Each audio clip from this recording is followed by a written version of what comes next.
Nous allons maintenant donner la parole à Madame Corinne Torrekens, qui est docteur en sciences politiques et sociales à l'Université libre de Bruxelles, chercheuse au groupe de recherche sur les relations ethniques, les migrations et l'égalité, le GERM, et elle va nous apporter un éclairage sur quelque chose dont on a déjà parlé de manière un peu médiane ce matin, enfin pas si médiane que ça, le problème du radicalisme et de la radicalisation, en se posant la question de savoir si ces formes-là étaient des échecs du vivre ensemble. Voilà, Madame Corinne Torrekens. Bonjour à tous et à toutes. Je voudrais tout d'abord remercier les organisateurs de la journée pour m'avoir invité à présenter mes travaux et en me faisant quelque part une commande assez difficile et assez large.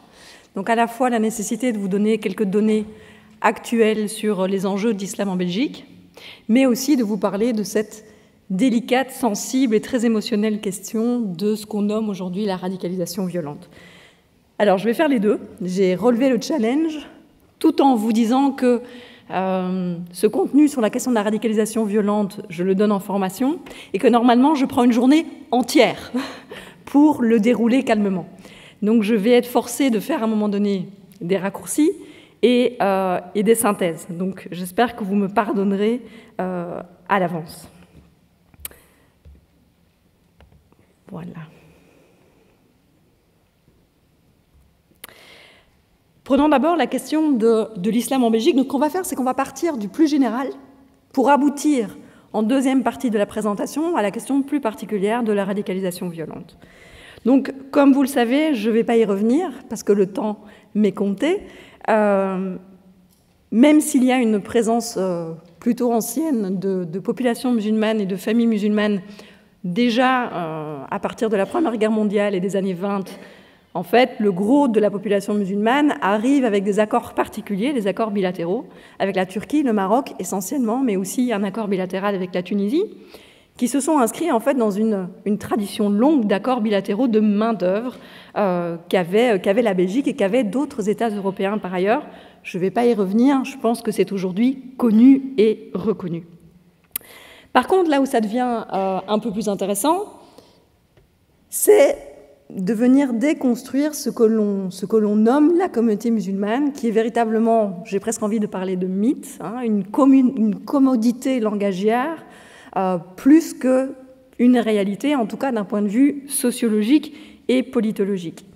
D'abord, il y a des différences théologiques importantes, ça vous le savez, entre les sunnites et les chiites. Au sein du sunnisme, il y a des écoles juridiques qui sont différentes et qui peuvent d'ailleurs avoir des débats théologiques parfois assez intenses entre elles.